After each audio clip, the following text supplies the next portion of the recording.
Yeah. Oh, All right. there we go. In the year 2002, the Romulans thought darkness was their ally, but the Remans were born in the dark. What? What was that? Take off the mask. Not That's like going. it's like an opening to a Clone Wars episode. That makes sense. Yeah. Bane's a little more Clone Wars, but we're not going with Bane today. We're going with a little bit of Tom Hardy. But it's surprisingly a proto Bane. Yeah. They should have given More than I Shinzon a mask. remembered. They should have given Shinzon a mask. Yes, we are here today for Star Trek Nemesis. We are completing our run of the, I guess, classic Star Trek films. Yeah. Wow. Amazing. Yeah. So, of course, it's weird. It's like the little movie I always want to love, you know? I'm not sure I do. I'm just saying I always want to. It's like a little puppy of a movie. So a baby bear of a movie. For me, I hadn't seen it since I saw it when it came out. And I think in the intervening years, people had told me it was bad so many times, I'd started to believe it. Sorry. It's just fine. Anyway, I'll give a little story. As we've mentioned now on the podcast several times, I had a few hospital weeks. I read a lot of Star Trek novels. I read the complete A Time to series leading up to Nemesis. They all were probably might have made better. They would have made better 2-part episodes than Nemesis made a movie. Let's put it that way. And we have relatively prolific Star Trek author. He wrote 2 of the A Time to books. Hello, Dayton Ward. Thanks for joining us today. Well, thanks for having me, guys. And sorry, I used to perform, the bird song, like at open mics and stuff, right? So the lyrics are there, but I can't parse out the 2 that you wrote now because it's all a time to something, a time to something. Time to sow and time to harvest. And I wrote those with my frequent writing partner, Kevin Dillmore. I was kind of curious, how does that process work? I'm a teacher and I can't handle team teaching, so. Well, as we tell people, that was the project that basically pulled Kevin and me from the minor leagues up to the starting lineup on the major league team. We were kind of in the farm league before that. So this is like late 2002 is when we started talking about it. So right after Nemesis had hit theaters and then vanished, very, very quickly after hitting theaters, it sort of gone. Maybe not that fast, but it didn't last very long compared to the other ones.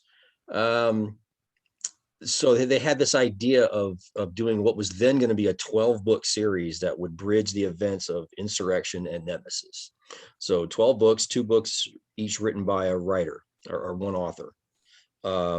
They finally scaled that back to 9 books.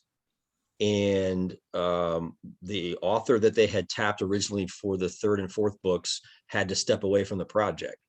So the editor at the time, John Ordover, called Kevin and me and asked if we were interested in filling in this gap in the project schedule.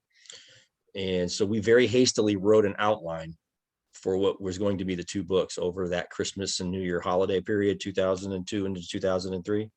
And his edict to us at the time was, all right, the first 2 books take place in space and the 5th and 6th books take place on a planet. So don't set your story in either of those 2 locations.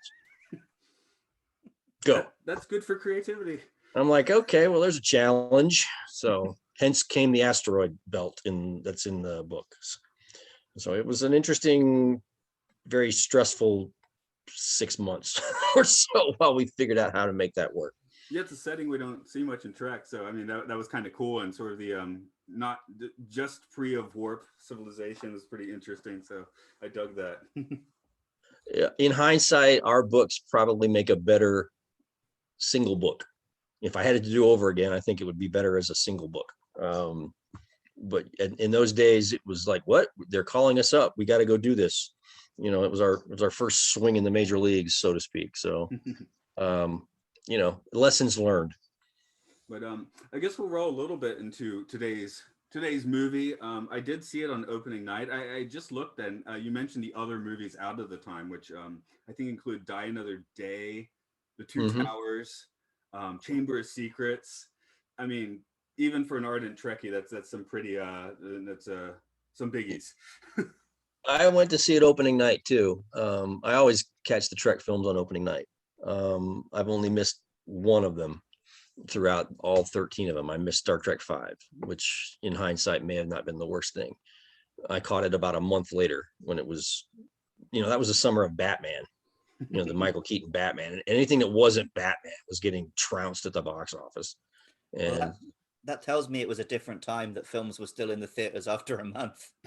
oh yeah, this is back in the days when, you could look in the neighborhood paper and it would say held over, so whatever engagement it was supposed to have, they kept it in because it was making money. And I guess even Star Trek V was making money over a month after it released, because I didn't get to see it until middle of July, late part of July, and it opened in early June. So because I was still overseas when it opened, but I got to read the novelization, so I'm thinking, well, this is going to be a pretty good Star Trek movie when I get home. I can't wait to see it. Wow. Not quite what the book prepped me for. So, but oh well. I can't hate any of them. I don't hate any of the Star Trek films. I just like some better than others. We always ask guests what their feelings are on Star Trek V, and we've overwhelmingly had more people say, actually, I kind of secretly like it, than we have had actually people say they don't like it. Well, I mean, I'll acknowledge its faults, but it does have some of my favorite scenes between Kirk, Spock, and McCoy that they've ever done. And it's, Shatner, first-time director at that level, not the worst first outing I've seen for a director. He definitely had a style. I think he brought a lot of energy to the film that was lacking in the previous installments. He definitely knows how to shoot an action sequence, that kind of thing. Yeah. I really enjoy the music. Jerry Goldsmith's score for that film might be one of my very favorite Star Trek scores. Fight me on that. No, it's just, there's a lot to like. There's definitely, but you have to acknowledge it is a flawed film, but I don't hate it. Yeah, I love the weird effects in that one being done in like a New Jersey garage. It's very ambitious. Nemesis is, I guess, almost the opposite. It's like most of the production is there. Like everything's together. It's a good looking movie. Yeah, it's a very, very mostly good looking movie. I don't like the filters on the First Planet, but oh yeah, that was kind of weird. That's like how they try and show you it's an alien planet on like Battlestar or Doctor Who or something, right. But they've only got like a tenner for it. Yeah, it's not Vasquez Rocks, honest. It's not Gobble, or what's the Valley of Fire or whatever that place is out in Utah. It's not that. It's totally an alien planet. It's not Canada, I swear. But I went to Nemesis with let's see, my roommate at the time. He was my bass player at the time. But yeah, and I just remember me, I'm a pretty ardent Trekkie, and I'm coming out kind of like, did I like it? He was just like, I want to kill this movie. So that was sort of the place setting. The thing is, I did get the Blu-ray, or no, it's still DVD at that time. I got the DVD when it came out. I watched it. I've actually seen this movie like 10 times, which is weird. For me, this was the first one I saw in a theater. Oh, really? Yeah. I remember I was only like 11 when this came out. So. Oh, good Lord, guys. I have a few years on them. I mean, I was 12 when the motion picture came out. All right. So for me, just like, I got to see the Enterprise on a cinema screen. That was enough for me at the time. And then, like I said, in the intervening years, people have told me it's bad, but I don't actually have that many memories of originally seeing it. All I really remember is the ship ramming at the very end. That's the only distinct. Mm-hmm. Oh, and of course the Jeep chase. The best face we ever saw in Patrick Stewart, if nothing else. Yeah. He was happy that day, wasn't he? It was not Picard. That was Patrick Stewart smiling. That was totally a Patrick Stewart thing. I think that entire scene was Patrick Stewart. Is like, I will sign on for another film if I get to do an ATV chase. That's kind of like Steve McQueen. I'll be in your movie, but I'm riding a motorcycle. Yep. That's a plus. I think that's a plus.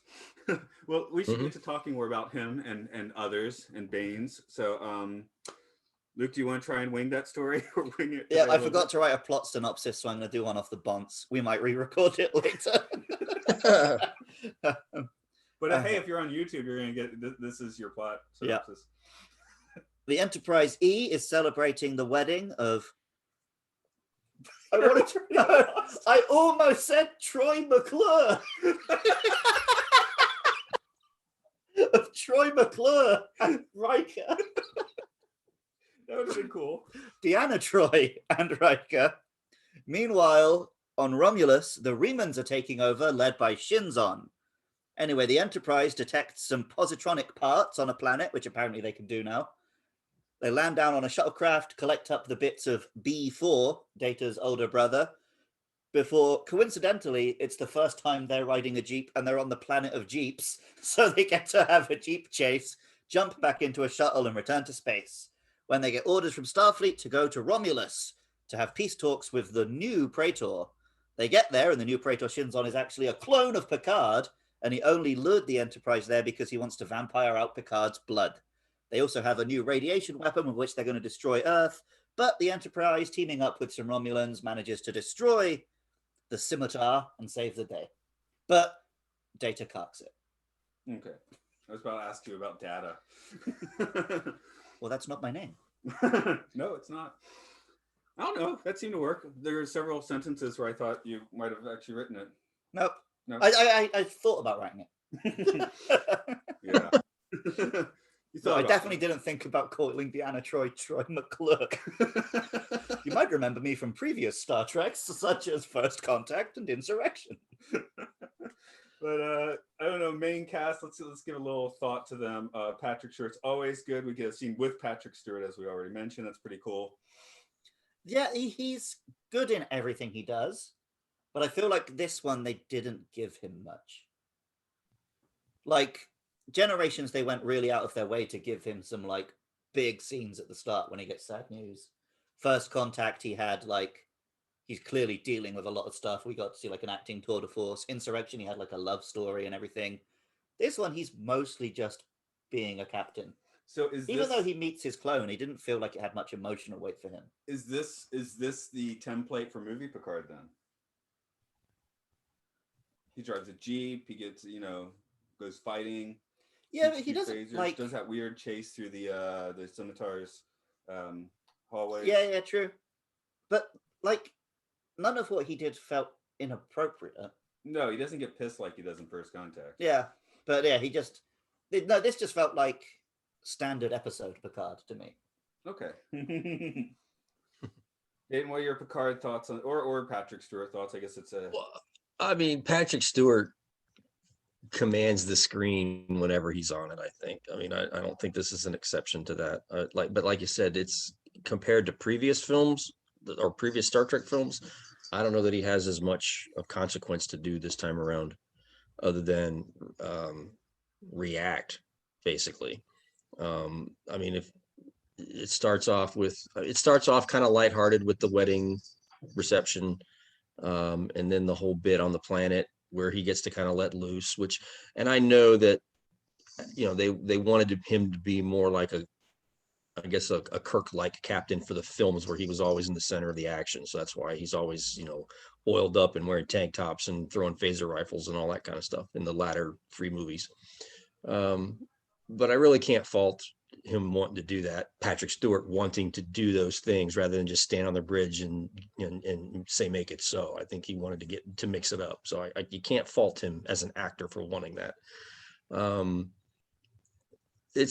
like you said, there's really not a lot there for him to do. I mean, I would have, the whole bit with the clone, this is such a TV movie kind of plot. it's or an episode of a TV series kind of plot, the evil twin or the evil clone or whatever you want to call it. I don't know. There's a lot of holes in the early setup for me. It's like, okay, we're going from Earth to Beta Ced, but we get our sensors picking up something on a planet that's way out by the neutral zone. Yeah. So, the Trekkie in me is already starting to pull at it and go, that's not right. That doesn't make any sense. They've got damn good scanners if they can just detect an android's head on a planet like across right, the or a foot, or what? Because didn't they have him broken up in like half a dozen pieces or something? So Yeah. he's like his foot, and then there's a hand that reaches up and grabs Worf, which it's kind of weird. I know they have to streamline things for the film because it's moving so fast, but there's just a lot of things that the hardcore Trekkies are already starting to pull at that point in the movie, and that's when things get dangerous. If they're stopping us to pick apart your setup, then they're not paying attention to your story. So, Although you mentioned like the TV plot of having an evil twin, I'm really surprised they got in a different actor instead of just having an evil Patrick Stewart. yeah, I mean, they wanted it to be younger, and they wanted him to be a younger version of Picard, but this is well before using CGI to de-age an actor was common, yet alone affordable. But imagine the fun of just like, because we're talking about Patrick Stewart didn't have much to do. Imagine if he got to chew up the scenery as the Superman. Yeah, that might have been a missed opportunity, I think. But I mean, I think the shock of seeing a younger version of himself is what motivated that part of the storyline. And Tom Hardy, I mean, this is Tom Hardy before he was Tom Hardy. Oh yeah. I mean, it's so weird seeing him skinny. Does he even include this film on his resume? I really don't know. I mean, I think he did fine with the material they gave him, but he's obviously gone on to much bigger and grandiose things since then. Well, it's impressive that he had a career after this, because I think there was like a big long break between this and him doing anything else. I don't know if that's, I know he did a lot of more smaller independent films before he did something huge again. Before he did something big again, but I mean, obviously people were paying attention to him, and because the guy's a hell of an actor. Oh yeah. So I'm glad that, I mean, I don't want to see any Star Trek film fail. I don't want to see any actor's reputation tarnished for participating in a Star Trek film. That's ridiculous. So I'm glad that I was joking about the resume thing. I'm sure he includes all of his work. He wouldn't have taken the job if he didn't want to do it. Yeah. So I don't know. I'm glad that he has become the actor he is, because he's just amazing to watch in just about anything. And he's watchable in this film too. Yeah, I want to say Bronson was his next big cultural notation. Yeah, I was looking at Google's list of his films, but it doesn't give them to you in the order they were released, so it was useless. But you got to look at like something like IMDb or Wikipedia or something. But I mean, I thought he worked pretty consistently after Nemesis, just maybe not anything like big budget or major studio. Well, I was a child, so I only watched big stupid films. But did he stay in Australia before? Did he stay down there working, or did he migrate to the US? I don't remember. I don't know what he did. I think there's a fair amount on this list here. But it's Star Trek, and then these are all very small roles and small films. LD50 Lethal Dose. That sounds fun. Minotaur. I'd have to look it up to see what was his major role after the first major role after it. So yeah, it is Bronson. Okay, Bronson was his next notable. So that's only a 6-year gap, though. It's not like he disappeared for. No, and he came 10, back 20 years. transformed into Tom Hardy. He was but he was working that whole time, right? Yeah, he was doing smaller roles, but he was working. I guess. I mean, I forgot he was in Black Hawk Down, and I just watched that a couple of weeks ago. So he did Layer Cake. That's a popular cult movie. I don't remember him in that. Was he a big role in that film? I don't know if he was a big role. I don't remember the Daniel movie Craig that much. I just remember I remember the name of the movie, and it's and Sucker Punch, which I'm not a huge one, but whatever. Maybe what colors this movie more than anything else is director. I'm not quite sure I'll say his name. Stuart Baird, who's more of he's got a bigger much longer reputation as an editor. Yeah, he's been around forever as an editor. For directing, he had done U.S. Marshals and Executive Decisions, which are both fine movies. He's got skills as a director, but I do remember the lead up to this. They were like, "Oh, we've got a director who doesn't even know about Star Trek, so it's going to be like completely new." And now, and in 2021, that sounds insane, but right. I mean, he's only got I don't even know if he directed anything beyond those 3 movies that we just said: Nemesis, Executive Decision, and U.S. Marshals. I don't know that he's done anything else as a director. I mean, like I said, he's got a very long resume as an editor, including some movies you've watched. I mean, he was the editor on the original Superman film. That's how far back he goes. The Omen, I think he did. I mean, he's been around a long time. Yeah, you put Stuart Baird into Google, it says Stuart Baird, film editor. Yeah, and I mean, he's been around and he's done some big ticket movies. Only director of 3. Oh wow, yeah, that's amazing. So as a director, he makes a pretty good editor. just like as a singer, I make a great fry cook. Okay. So, and as far as I know, he's his reputation as an editor is very solid. I mean, very well regarded as an editor. I don't know how or why he got the job to do the directing for this film. I don't remember the story. I think it was a multi-picture deal maybe with the studio, because I want to say that those other two films are also Paramount films. U.S. Marshals and the other one, the Kurt Russell one, Executive Decision. I think they're all Paramount movies. So there's probably some multi-picture deal that he had with the studio, and Star Trek ended up being the one that was next in line or something. I don't know why they didn't let Jonathan Frakes direct it. Apparently he was just finishing off directing something else. Oh, He just okay. directed Clock Stoppers. That's it. There was a conflict. I knew there was a conflict, but I couldn't remember what it was. So yeah, and of course, in the years since, Jonathan Frakes has become a very prolific director, specifically or especially on television. So good for him. Funny you mentioned Kurt Russell film Executive Decision. Reminds me that I hated that film when I was younger, because I picked it up in my Steven Seagal phase. And the whole film is a bait and switch. It's not really. You thought it was Under Siege 3, didn't you? Yes, you did. I was like, oh, Under Siege on a plane. I can't wait. AC Ryback gets killed. What? Like 2 minutes into the film. Because the film starts and it really builds it up like it's a Steven Seagal film. And he's the tough guy who's leading the mission. And then start the mission, he gets killed. And Kurt Russell has to take over. And it's actually a good film with a fun. You got to admit, it's a pretty good twist. Yeah, but at the time, it's a pretty good twist. Me and my pals were really into Seagal, and we were sitting down for a Seagal movie. It's like when Sam Jackson gets eaten by the shark in Deep Blue Sea. Yeah. He's the leader of the expedition. He's the one who's going to rescue everybody and get everybody out, and then he gets eaten. I have heard that some of the expendable types, including Seagal, have been hired in the past several years to do Russian action movies. I got to track those down. Oh, I will admit, yeah. There's one, I can't remember what it's called, where it's got Schwarzenegger and Jackie Chan on screen together. Because some I will admit can that just throw money at the screen. in the late 80s, when Seagal was late 80s, early 90s, when he was in his prime, I was a big Seagal fan. The first Under Siege movie is a fun one. Yeah. I remember watching the first one he was in, some low budget. I want to say it's called Above the Law. Is that the one where he's? I think that's one. Yeah. It's got 3 words. That sounds about Well, right. Something like that. Yeah, exactly. Every Seagal movie title has to work with the word Steven Seagal is before the title. There you go. That might be what it is. And I think that probably holds true if we go down the line. Steven Seagal is above the law. I just remember there's a scene where he's in the street and he's facing off against 8 or 9 bad guys, and he's got his pistol, and some guy says something like, "You can't shoot all of us," and he shoots that guy and says, "Well, I get an A for effort." I'm like, okay, that's a classic 80s movie scene right there. That's good. Yeah, you can't make those anymore, can you? Not anymore. You have to feel existential dread after you shoot that guy. You have to feel bad about it for a couple of minutes or something. I don't know. I mean, maybe not anymore. Maybe now, ever since John Wick came out, I think we're going back the other way now. Yeah. Now you can kill people with impunity. Yeah, but you have to just feel nothing. They don't make you don't have. You don't feel bad. You don't cry. It's the way it goes. Yeah. So. Okay, I think we've been dancing around this topic, but who's going to be up against the wall first for you, B4 or Jar Jar Binks? Wow. I'll give Jar Jar Binks I'll put a bullet in Jar Jar Binks first. Okay. So, I remember B4 being a bigger role than he was.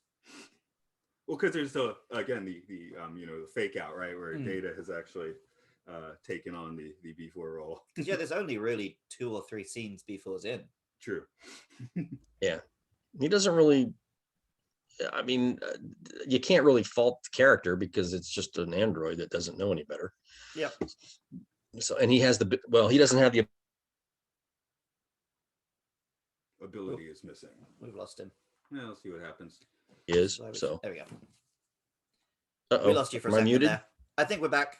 Yeah, we just Hello? lost you for about 5 seconds. So am I back now? Yeah. International. It's funky atmospherics this day in Nagano, Japan. Yeah. But You guys having another Godzilla attack? Is that what's happening? Godzilla's attacking again? we always wish. We always wish. I've had my earthquake and my typhoon, so I'm waiting for my kaiju next. Checking them off. Got the. I still have a feeling it's gonna be Gamera when it finally happens. Gamera's a good guy though. Well, then that's for the best. I guess so. Yeah, I don't actually want to be stomped by a dinosaur. Yeah, Gamera can still stomp on you. That's true. But I mean, I don't know the whole Sung thing. It's like there's 87 Sungs. There's Laura. There's before. It's like Rin Spiner just needs other characters to play, I guess. There are as many Sung characters as there are Highlander movies after the one that was the last one, or supposed to be the last one. There can only be one more. There's always another Highlander movie. There's always another Sung android. Well, it felt like they were, we need to kill Data off because Brent Spiner's getting too old to look the same as he did in episode 1. Meanwhile, in 2020. But then they chicken out and add another a way for him to come back anyway. Well, I mean, but that's Star Trek in a nutshell. I mean, that's Yeah. basically just the remember scene, Yeah. From Spock. I mean, death is only semi-permanent in Star Trek. I think we have learned. The lone exception so far being, Kirk. Unless you read the Shatnerverse. Right, and even there, you have to go to another medium. But yes, that there you go. So the pattern holds. We're not charting any new ground here. So. Any of the other supporting cast we want to mention before moving along our merry I've way? got to say, poor Worf. Oh yeah. I mean, he deserves to be getting pissed drunk at the the table. The worst part is after the first wedding, he's like, I don't want to go to the Betazoid wedding and get naked. They're like, silly Worf doesn't want to get his dick out in front of his ex-girlfriend marrying someone else. What, 2 years after his own wife died? Right. Who he still has to work with every day in a way. Yeah. Yeah, I was about to say it's like let's brutalize Troy all the time, which they do in this movie. But the Worf gets a pretty short end of the stick as well. It's funny because it's Worf's trajectory through the film, where he's back in Starfleet uniform, even though the end of DS9 makes him, a Federation ambassador to the Klingon Empire. So he's ostensibly left Starfleet at the end of DS9. And yet here comes Nemesis, and they completely ignore that development of his character. It was that sort of thing that prompted the whole Time to series of books, was to figure out why all the disconnects between Insurrection and Nemesis and the different character issues that had happened over the course of between the two films and what happened with Worf. That was the genesis of the idea, was what the hell is the deal with Worf? Why is he back on the ship answering the phone? He was an ambassador, a minute ago. And what's wild is they've got a wedding happening, so they've got a perfectly valid reason for him to be on the ship. Mm-hmm. They didn't need to reinstate him into Starfleet to make it make sense. Right. But I mean, that's just the films and the I guess not taking into account what was on the screen or on TV. They were not, I mean, by that point, all the shows had wrapped. So this was, except for Enterprise, which is a completely different thing, but all the 24th century shows had wrapped. So there was none of that cross coordination, cross pollination, keeping tabs on stuff. And, and even though there was some of the old brain trust still working behind the scenes, you've got different guy in charge directing, making decisions. Yeah, what he wants for the film, what he wants, he doesn't. And I think that's the stories that we've read or heard about, is the friction on the set was caused by the actors knowing where their characters go and how they react to different situations, but the director wanting a different thing, for his film. So I think that's what caused a lot of the tension and the stress, and why everybody just didn't seem to want to come to work every day on the show. Something I just learned with First Contact is apparently the filmmakers, I guess would be Jonathan Frakes and crew, but they actually wanted to blow up the Defiant, and then the Deep Space Nine show. Like, no, you can't blow up our ship. Right. We get to blow up our ship. So they blow up the next, or they blow it up a couple years later. Right. And then replace it with an exact version of it. I just love that. So, after we'd already seen another exact version, but that's fine. Yeah. It's a cool design. We can go with it. Yeah, they were talking about blowing up the Defiant and they had to talk them off the ledge on that one. Like, no, we still need that. I mean, wouldn't have been hard to just paint a B on it and have it Defiant B for the next season. Right. Which is what they ended up doing. So yeah. Let's take a step, I guess, into we said it is a very good looking movie. I would say this is kind of that threshold where the digital's starting to look good, but it still looks pretty digital. Well, I mean, I was gonna say all the models were were digital models at this point, right? I think all the ship models were CGI. They had Yeah, I think even gone away from physical models by then. It's for the most part looking pretty good. I think Not as good as it's gonna get, look but good. I mean, it looks good. And you know, I maybe the scimitar. love physical model work. I always have. You know, you froze on me now. I have always loved physical model work, but you can do so many different things with digital that you can't possibly pull off with a physical model. So, you know, the shots can be more dynamic and the ship can move in directions that you can never pull off with a physical model. Or if you did, it would take so long to do it and be so expensive, it's not worth it. There's pluses and minuses for both formats. I feel like they didn't do anything too wild with the ships in this one. I think 2009 is where they start doing like, we're doing things with CG you just couldn't have done. Ramming speed is Yeah, that's when it really opens up. But I mean, there are a couple of shots of like the Enterprise moving through the screen. That's like, okay, that's not your typical, you know. Yeah, it's definitely nice shot. The ship's on a stick and the camera moves by kind of move. I do remember the collision being notable. Like the collision was great. Yeah. So the scimitar itself, I feel like it's one of the first like just giant digital blob ships. Enterprise looks fantastic, of course, but the scimitar itself it's very similar to that the Romulan ships. Okay, the one in the 2009. Yeah. Well, the bad guy is one big Romulan ship made by some angry miners. It's like the bad guy again 6 years later. So it definitely felt this. And yet the scimitar was a bit more of a shape than the one we get in 2009, which is just a bunch of stuff. But yeah, I can kind of picture the scimitar a little more. But looks like a bird. I mean, it's got the wings, you know, and it's almost like a overgrown bird of prey, or a Klingon bird of prey. But it's like a 12-year-old took a bird of prey and was like, "No, I'm going to make it cooler," and just kept sticking stuff on until it didn't look cool anymore. We don't see much of Romulus in Star Trek. I did like seeing the Senate room and a bit more of the city because what's the one with Leonard Nimoy? Not Reunion. Reunification. Yes, thank you. Yeah, it's all like underground. We don't see like the Senate. We just see like some streets. Yeah, is this the first time we really see Romulus in that much detail? Yeah, I was gonna say Unification had some, you know, establishing like matte paintings or something or whatever, and then most of that stuff was done. I think it was underground. Like he was underground most of the time, and then the rest of it was interiors, you know, offices and hallways and things like that. So you didn't really get. I mean, and on Romulus, you really don't get much more of that. You just get more money put into the sets that they did build. Yeah. So you know, like the Senate chamber was pretty impressive. I love the map on the floor, which is an echo of that map that you saw in the original series episode that introduced the Romulans. You know, the one that Spock shows everybody, and it's got the two sides of the border and the line going. I mean, that's basically what that is a fancier version of that map. There's a lot of callbacks throughout this film to previous Star Trek episodes and whatnot. So it was fun. I mean, and I love the take on the Romulan uniforms. There's a little bit more money in those than the ones we saw on Next Gen. And you know, the Remans are, of course, were a curveball that we weren't expecting. You know, what? There's a whole other planet right next door and a whole other race of people that everybody forgets again after this movie. Yeah, that's something that Picard didn't even really pick up. I was trying to think, did they even mention the Remans in Picard? They must have given them a throwaway line, but because I don't think they said anything. Yeah. They certainly solidified Nemesis into the main flow of Trek with Picard, because there were a fair amount of people that kind of wanted to forget it. Now you can't. Now it fits in. Now it's right there in your face. I don't think you can start just like, I didn't like this one, we're cutting it out. Well, you can always do it if you want, but no. But I mean, that's never been Star Trek's jam. No, so. But I do think that in the past year or two, again, the novel started the thing, and then Picard helped it too, where Nemesis kind of like is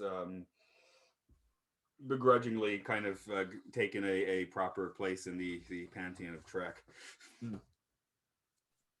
I think my opinion on it has softened over time. Like I said, it's not my favorite, but I can't really bring myself to hate any of them.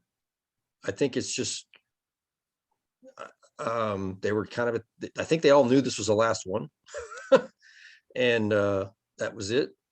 I don't know whether they wanted to do another one after this one or not, but it was definitely marketed like it was the last one, even if that wasn't the intention. You know, the marketing copy basically said final journey or last journey or something to that effect on the poster. Oh, maybe So- the mute just went on. Did it go out again?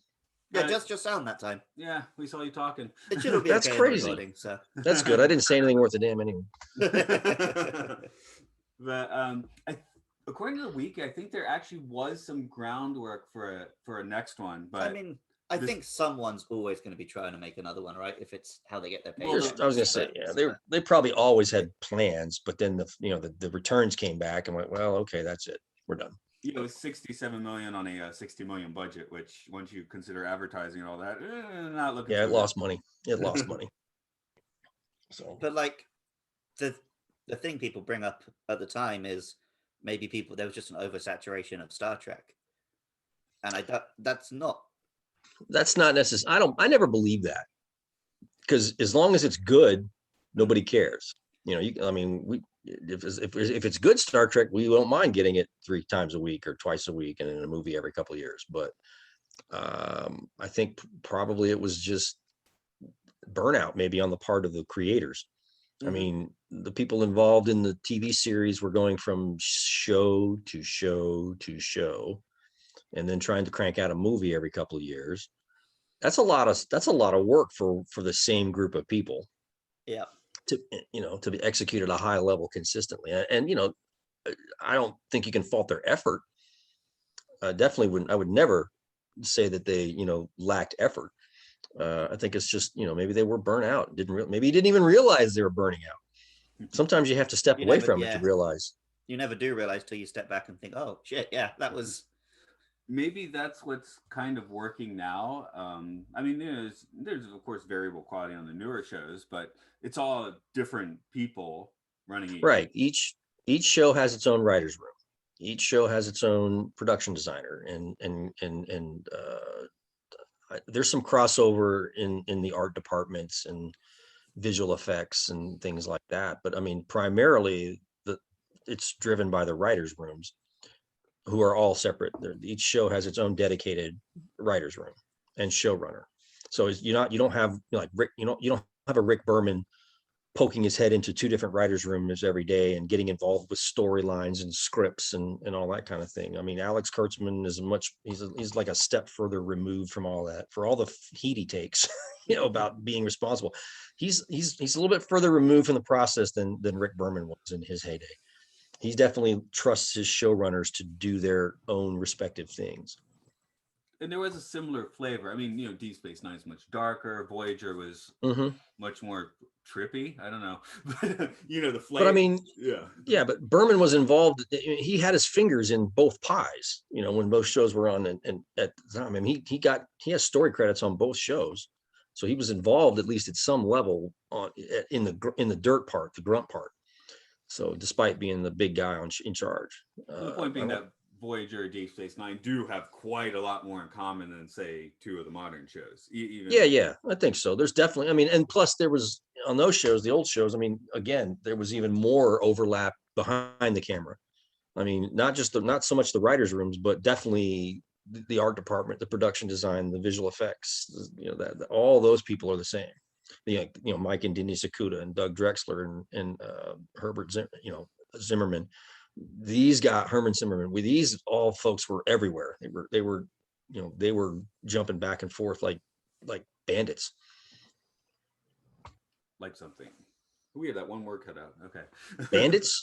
Like bandits? There we go. Bandits. Okay. Man. Okay. That's weird. Like what? Happened on Zoom before. It's the evolution of Zooming. I'm gonna say it's your fault somehow. It's probably my fault. Yeah. My I wonder if we stop if we cut video, would that help the band? Maybe the bandwidth is getting chewed up by the video. Oh yeah, we got the mute again. Weird. But I guess Luke, you said you kind of wanted to bring that up as a I guess, are we getting to your point? Which point? Oversaturation of Trek. Well, a lot of the problems people have with Nemesis don't feel like such big problems now that we're 20 years out. Whereas had I just watched all of Voyager, all of DS9, been super into all of these stories, I would have gone to the film thinking, here's the next part of this thing I'm really into. And then it's kind of made for people who maybe watched a bit of TNG and haven't watched any Star Trek since the last movie. And maybe that's why people were so annoyed. Not necessarily that they were oversaturated with Star Trek, but just that they were so into all the Star Trek that then when it's not catered directly for them, it feels like a betrayal. Whereas obviously you can't release a movie in the cinemas that's based on someone having watched, what would it be, like 300 episodes of TV? Yeah, now it's like 800. So yeah, you raise a good point. The films have to appeal to a broader base than the television series did at the time. You have to, it's basically the films are a 2-hour roller coaster ride versus the more in-depth character development you can have over the season of a TV show. That's where I think we said before that 5 again and Insurrection tend to be more, I guess, maligned than the others, and those are the ones where they actually explore. Right. Most of them, it's like Earth is about to be destroyed. This one included with Nemesis, but like the ones that tend to, it's like, oh, well, they're actually exploring. Isn't that what they're supposed to do? No, they do that on TV and the movies. They gotta have some world shaking events, universe shaking events. There's the line where Shinzon says, "We're us Picard's always warriors," and Picard says, "Oh, I think of myself more as an explorer." But if you just watch the films, he's not much of an explorer. He's just fought like 3 different wars. He explores in phasers. There you go. Yeah. Isn't that the case? I mean, how many of the films are based around a bad guy who's pissed off and seeking vengeance? At least 4 of them, right? Yeah. So, well, like let's see, 1, 2, 3, 4, 5, like 5 of them, 5 or 6 of them. So yeah. They did 2 films in a row where it's a Romulan is pissed off and trying to destroy Earth with a big ship. Put 7 years in between at least. True. So we like to kind of get into the philosophical dirt of the film, but Dayton, I think you already called it out by like they just put a TV trope on the big screen. Like it seems like, oh, we should explore duality and what nature versus nurture, but maybe that's one of the problems here. It's a little ham-fisted. They touch on it a little. There's a scene. Nice Star Trek-y conversations. I mean, there's that scene with Picard and Shinzon where they discuss how their lives could have been different if they, if the younger if Shinzon had benefited from Picard's upbringing, would he have lost his humanity? Would he have thrown away his conscience? And the same thing as, Picard, if I had been raised in that environment, would I be more like him? And of course they leave it open-ended so that we can think about that before the phasers start firing. Later, he has a follow-up conversation with Data as well. Mm-hmm. And Data says, no, I don't you're not just your genes, you're also your experiences. Yep, exactly. And that's kind of what it boils down to is you are the sum total of the people you've met in your life and the experiences you've had. That's your person. Your person is defined by all these things. It's an interesting question. I mean, they just don't really have a lot of time to dig in. Now, if this had been the plot point of a 10 or 12 episode binge-worthy TV season, maybe they would have really gotten to pull it apart. Or Tapestry managed it pretty well in 45 minutes. This is true. This is true. Yeah, I think it's not that they couldn't have leaned into it more. I think it is that because it was a big movie and they wanted it to be an action movie, they chose not to lean into that conversation more. One part I really like, which this has, which we talk about, like a lot of the Star Trek films are just here's an evil villain. But this had a more Star Trek-y tone where when they're talking about his disease is killing him, and Picard's question isn't like, oh great, we can defeat him. It's, can anything be done for him? Right. That's Picard in a nutshell. That compassion, which you want from Starfleet. Yeah, that's Picard. Shinzon doesn't just come out guns blazing, but he wants to, he wants to know his enemy, which I guess is supposed to be badass in some kind of way. But it's, now more and more, it's just like guns blazing is the go-to, I think. So. Well, that's the line he gives his viceroy. But when you watch it, it feels like he genuinely did just want to meet Picard. Yeah. Like he was curious to meet this older version of himself. Well, it makes you wonder. It's like, is there an element of the Picard we know still moving within Shinzon? And, because we've seen Picard take darker action or actions that he didn't want to, but was forced to, didn't enjoy it, but he did it, so it's like he's capable of violence. He's capable of doing the darker deed, but he prefers not to if he has another option. And it's almost like for a moment there, Shinzon there's just a slight hint of Picard, our Picard in him, which prevents him from coming out with guns blazing. What's the whole Kirk line of, we're all barbarians, but we just Mhm. choose not to kill today. I wonder if the film would have been a better film with an ending where Picard did manage to save him in some way rather than just stab him with a pipe. Like if we'd had a Return of the Jedi ending rather than just I defeated you because I'm better at fighting ending. Would the Viceroy be the Emperor in that case? Yeah, like that's what I mean. Maybe like Shinzon starts to have doubts, the Remans assume command, Shinzon helps Picard save the day. So it was, I know it's cheesy, but it would have been a bit more Star Trek, I think. I do remember in the lead up to the film, another thing they were really trying to push, of course, this is all marketing, but they were really, probably because of, data eating and all that, they're like, this is next generation's Wrath of Khan. Which, and the idea is the plot vaguely mirrors it instead of, having left Khan on a planet years ago. It's, I'm this lost little clone with a chip on my shoulder. Yeah, I'm trying to think if there was a villain from the show they could have brought back Khan style. I mean, we never definitively destroyed Lore, did we? That's why I was like, why is B4 here? Yeah. It took him apart. Yeah. Yeah. No. Did they destroy Lore? I don't remember. I feel like I only watched that episode like this year, but I don't remember what happened to it. Or he teams up with the Borg. So there's that. But yeah, I think it was just they wanted it to be like hardcore, like full on space opera. So I guess you can't. Of course, again, though, Jedi, that's a full on space opera. So Yeah, there's a lot of black leather and car chases and punch ups over big rifts. So you can see they were trying to go for a thing, but they also wanted to have a bit of his Picard and he has philosophical debates, and maybe the two don't actually fit together that well. So yeah, I guess we should look a little bit how this film is holding up. It seems it's somewhat improved over time. Like I said, I remember coming out of the theater thinking, well, okay, I could have gone to see the James Bond movie, which also left me wanting to watch something else when I got out of the theater. Yeah, I was going to say, you wouldn't have been much happier watching Die Hard. Yeah, it wasn't a good year. That was not a good, what was it, November, December, late November, early December? That was not a good time to be a movie fan. I was disappointed by 2 of those films. Is Die Another Day the one where he's it starts off in North Korea? Yeah. Yes. Oh, the way you're supposed to watch is he actually dies, and that's his fever. The whole movie's his fever dream as he's festering away. Well, I mean, it starts off strong and then goes off the rails. That's the fever dream. Yeah.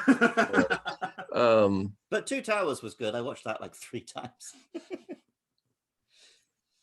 But like my opinion of it has softened over the years. This is the same way that I wasn't the biggest Enterprise fan when it was on, but over the course of several years later, doing research for a book, I had to watch several Enterprise episodes, and I was like, you know what, that was better than I remember.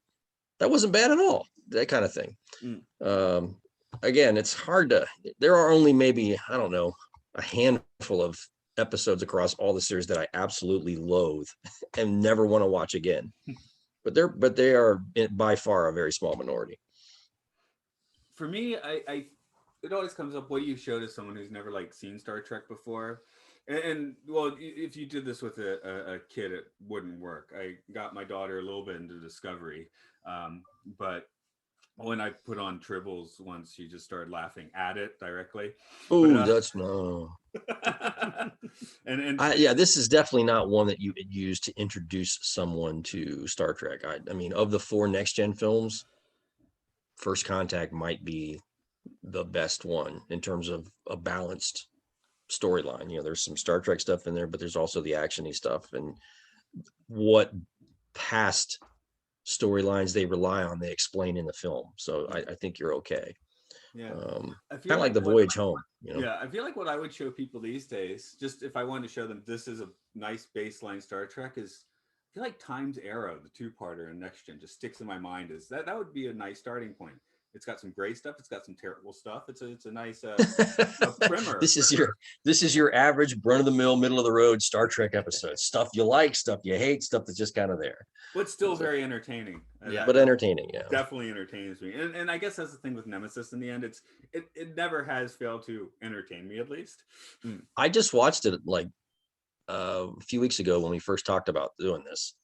I rewatched it, or not so much rewatched it, but I let it run in the background while I was working, and I found myself watching it instead of doing what I was supposed to be doing. I'm like, it's not as bad as I remember. There's some really good stuff in here. I think, like I said earlier, it's a film which is better with less context. Okay. Like, watching it, I actually haven't finished rewatching DS9 or Voyager recently. So I came off the end of TNG, I watched the 4 TNG films and ended on Nemesis. It kind of works in that context. Mm-hmm. I can definitely see why people were pissed at it in 2002. But watching it on its own, it's just like, it's a fun romp. It's fine. I never was pissed at it. I just came out of the theater thinking, that could have been better. No, the buddy I saw in the theater with, the guy I saw in the theater with, he was pissed. He was not happy coming out of the theater.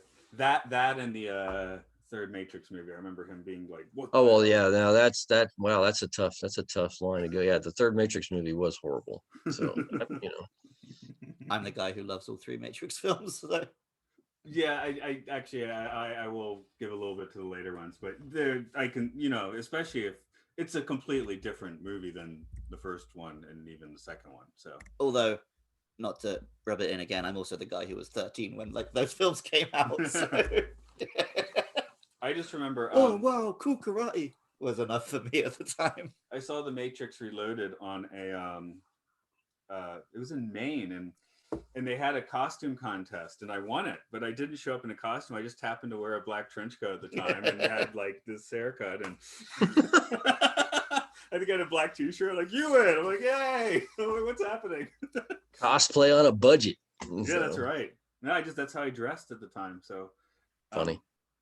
But it was like a kind of a derpy trench coat, though. It wasn't like a stylish leather one. It was like a Matt, there's no stylish black trench coat. It was an Inspector Clouseau one, but like in black. But from a distance, I guess it looked cool, right? So because I actually worked outside all the time, so I needed, it probably smelled funny from the rain. Yeah, I've always thought you're someone who looks good from a distance. There we go. Then you get up close and everything goes to hell. But yeah, I guess the Trek films are all good enough. I'm going to put this at the bottom of my pile of Trek films in the end. I'm going to put 5 above this. They've all entertained me to one degree or another. Yeah. Yeah. Having now covered all 10 classic Star Trek films for this podcast, there's not one that I didn't enjoy watching. Like, sitting down and watching 90 minutes to 2 hours of Star Trek is never not fun. I was going to say there are always worse ways to spend your time. Yeah. But I never watch Star Trek 4 anymore. Because when I was like maybe 10, 12 years old, I had VHS's late 80s. I remember getting up at like 5 a.m. and putting on the VHS of Star Trek 4 and just oversaturating that movie so much I can like barely stand. We just went to go see it a couple weekends ago for the 35th anniversary. They did a 35th anniversary event screening at theaters around the country. Oh, nice. So, and that's the first time I'd seen it. Definitely the first time I'd seen it on the big screen in forever. We watched it this year for the podcast, and of course I enjoyed it. It's a good movie. I'm just like, like it's one when the dialogue, the complete dialogue of the movie exists in your subconscious, you don't have to watch it again. Yeah, for a while I was at that point with Wrath of Khan, where it was the one I'd watched 1,000 times, and it's just like, I don't need. Well, see, that's the one they'd always bring in for special screenings, like at the Alamo or just event screenings. It'd be that one, and then back in 2009 they brought Motion Picture out for its 40th anniversary or or 2019, 40th anniversary. So that was the first time I'd seen that on a big screen in 20 years, I guess, maybe. And so it's always fun to watch them on a big screen. Definitely. Unfortunately, Star Trek barely exists in Japan, so I don't get that opportunity. I was actually stationed on Okinawa in 1988, so 88 to 89. So that's where I was when Star Trek 5 came out. Okay. And but that was also the same summer that Batman was coming out, Indiana Jones and the Last Crusade was coming out, there was a Lethal Weapon movie, there was a Ghostbusters movie, there was all these movies coming out, and you could see the billboards in town, driving down around where we were by the bases. They had big huge billboards for a movie theater, and I kept looking for the Star Trek 5 poster. It never showed. It was always Indiana Jones and Batman. So yeah, I bought the book at a bookstore on base, and I read the book thinking this is gonna be a kick-ass movie when I get home. Wow. So I was thinking we're at the end of our classic Trek run, and I was like, oh, well, you should rank them. But my thought more is like, probably not Nemesis because you just watched it, but what is the Trek movie you would want to put on right now? If you mean just like go to the shelf and stick it in because I'm bored, or just want to have it to run, just the one that you feel like watching. That question, depending on when you ask me that question, my answer will change. But over time, my opinion on the first one, motion picture, has grown considerably. I did not like it as much when I was 12 because I wanted something like the TV series, and that's not what that film is. But over the years, I have come to appreciate it because it's really, of all of the films, it's the only one that really tried to be something other than an expanded episode of a TV series. It really reached. I'm not saying it made it, not saying it didn't swing out at the plate, but and it does have its issues. But overall, I love it for what it tried to do, which was just be something more than a TV episode. If you were offering me to see one of them in the theater right now, I definitely pick motion picture. Yeah. But if you were saying like, oh, do you want to just stick on a DVD for 2 hours before we go to work? I think I'd probably watch Star Trek too. But maybe one of the TNG ones, because I've seen them so much less than the 6 original series ones, because it took me a long time to finish rewatching TNG, and I was holding off watching the films till I finished it. So I spent like my entire 20s not watching any of those films. Yeah, I can watch First Contact without too much trouble. Yeah, I mean, I could throw that one in on a Sunday Contact. afternoon. Yeah. My Trek rewatching, I mean, if I'm watching it anew, it's got my full attention, a new episode or whatever, but Trek rewatches, I tend to just, put on like while I'm in bed or something, going to sleep. Right. They're background noise. Yeah, I want to drift with the film. And I have found like 1, 5, and Insurrection are my go-tos for that. Because they just kind of float along, and I don't know what it is about those, but and of course those are the ones I've probably seen a little less, but yeah. I was gonna say if they come through with their promise, they're remastering the director's cut of the motion picture for high def and 4K and all that stuff, and then there's talk about it being released to theaters for a time, not just a one-nighter, but maybe a limited engagement. I've heard rumors. I keep hearing unsubstantiated rumors, and whenever I try to substantiate them, I get the wall of silence. I'm like, okay, that my brain, that just tells me that's what's going to happen. You don't want to tell me yet. I will definitely be there. Yeah, that sounds great. First chance the tickets go on sale, you'll hear the echo of my credit card getting charged. So. Although I like the weird clunkiness of the theatrical cut. I like those effects better, I guess. I do know the pacing has probably improved some on the directors, but it's a little bit different. I mean, it's not. It's a little more streamlined in the director's cut. It doesn't solve all the issues people have with the pacing, but I don't know. I've watched them together, or I've compared the scenes, and I don't know that I don't know. I think I'm like you. I like the original theatrical. I don't care so much for the V'ger flyover, but I will admit to liking the Enterprise scene, when they fly around it. I love the music. The music is what sells it for me. So, I guess it's from a time when we could actually stare at the screen for the entire 4 minutes instead of checking our phone, that kind of thing. So they had road shows, whatever that means. Japan still promotes like road show of this movie, which I don't even know what they mean, but Basically it's just a travel, the company, somebody travels with a film and goes from house to house and intros it and talks about it, has Q&As, and Quentin Tarantino does that with some of his films. He takes them on the road. He did that with what's the one he did? Hateful Eight. He took a special 70 millimeter print of it around and did a road show to different theaters that were equipped to show 70 millimeter film. So Cool. yeah, if you're a hardcore cinephile, that's your thing. That's, I'm not so hardcore that I got to chase him around the country trying to find a 70 millimeter theater.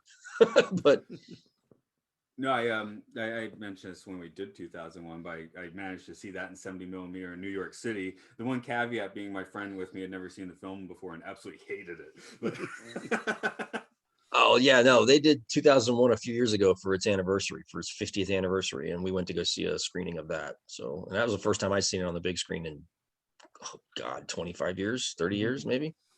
So, how often do you catch films on film? In Japan, everything's just digital projections. I remember the last film I saw on a film was Expendables 2, because that's the last time I saw a cigar burn on screen.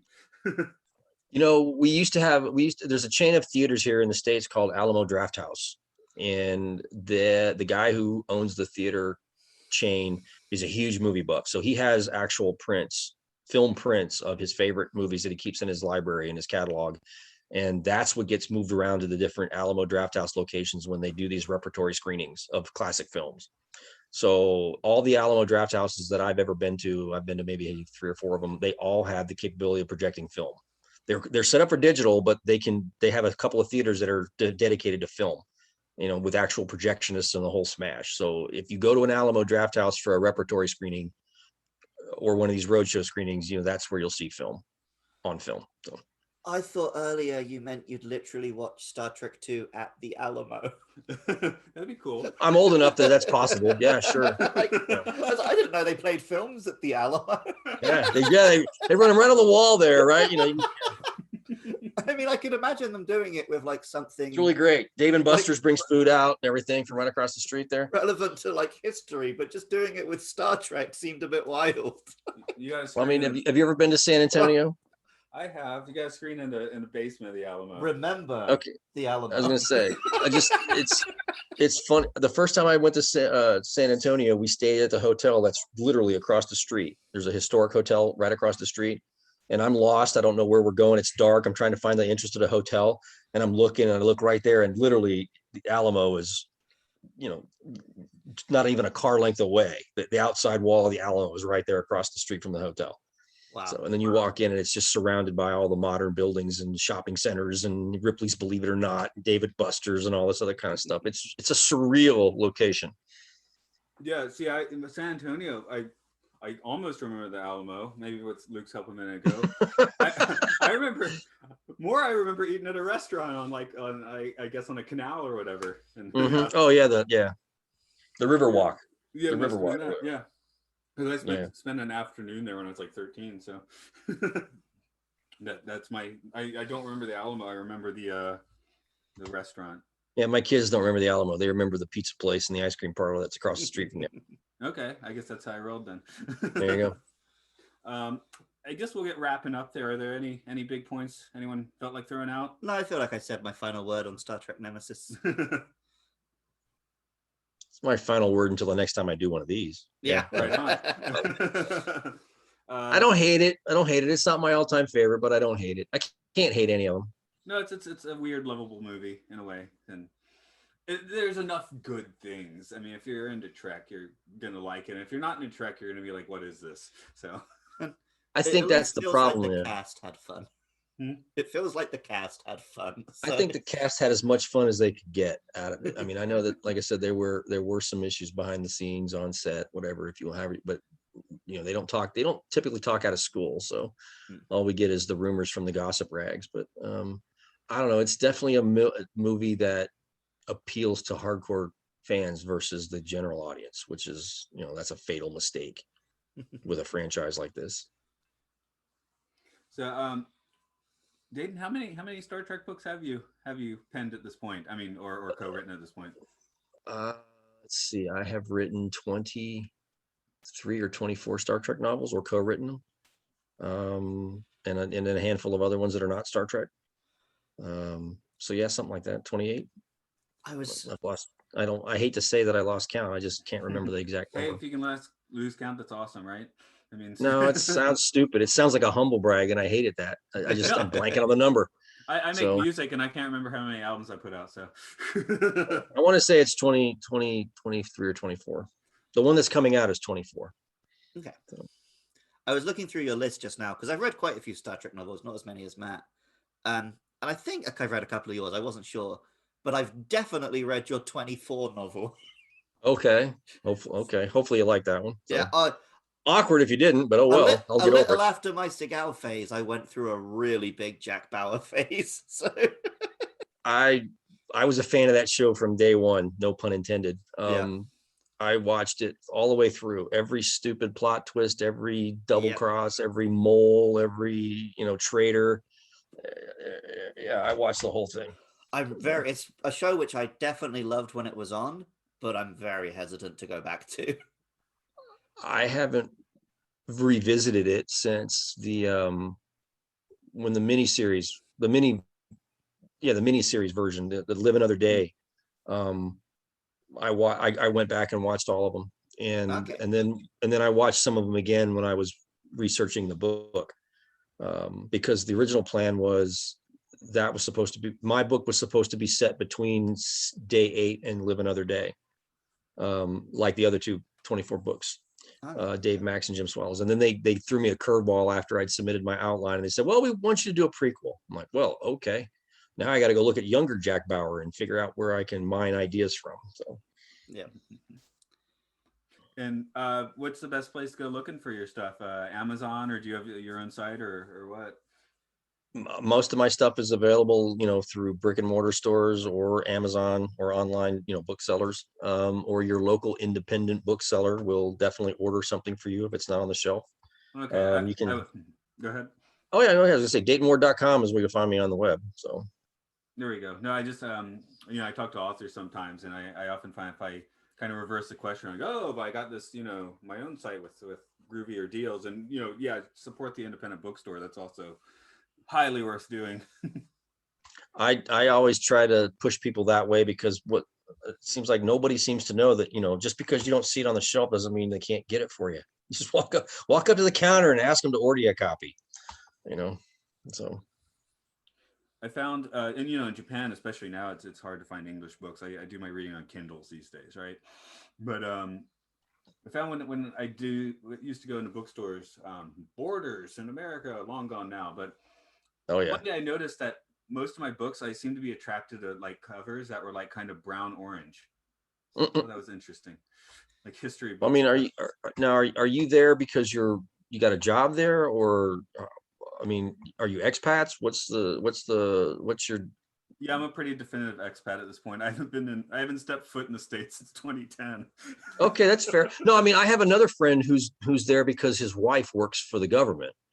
So she works for the DOD, and he's just like the spouse that's tagging along on the accompanied tour. It's a little inversion. No, I came teaching English and met my wife in Nottingham. Okay. So and then just had to stay, right? Yeah. After trying the States for a little bit, but yeah. I'm the only not Japanese person in my family here now. Okay, my daughter's half Japanese, but your daughter's born on the 4th of July. She's fully American. Yeah, she was born in America on the 4th of July, but funny. But yeah, she's doing the Japanese thing now. Hey, I'm basically doing the same thing as Matt, but I'm 7 years earlier into the journey. Luke, I guess tell them about our journeys, where to find them, what to do. You can find this podcast on Twitter at MLSFS105. We're also on Facebook, YouTube, Apple Podcasts, Spotify, anywhere where you can find podcasts. You can find us. Just search Matt and Luke Sci-Fi Sanctuary. If you've enjoyed this podcast, you want to help us keep it online, go to patreon.com/podcastio, where you can find the other podcasts me and Matt make. Alrighty. Sounds good. So how are we going to crash? Matt, what are we going to do after this recording? I'm going to take a whiz. Make it so. This is like breakfast, right? You go get breakfast. What time is it over there? It's just coming up on midday, actually. Yeah, it's 11:30. So it's lunchtime where you are. See? Yep. Except our job is weird, and we don't get into lunch until 2:30. So Yeah. Okay. But it means we could get the podcast before we go to work. So Yep. that There you works out nice. When I gymmed before we podcast, so I will have a shower after Matt's done. Anyway, yeah, thanks so much for joining us. No, thanks for having me. I appreciate it. Yeah, it's been groovy. So this one actually is probably going to be out pretty quickly. We did a bunch of recording in July because we were busy for most of August, and we almost let the tank empty. So this is going to be next week, I think. Well, just shoot me a link and I'll post it. So I will do so. Thanks again. Well, all right, y'all take care. Cheers. Thanks for having me on. Live long and prosper. You too. Back at you.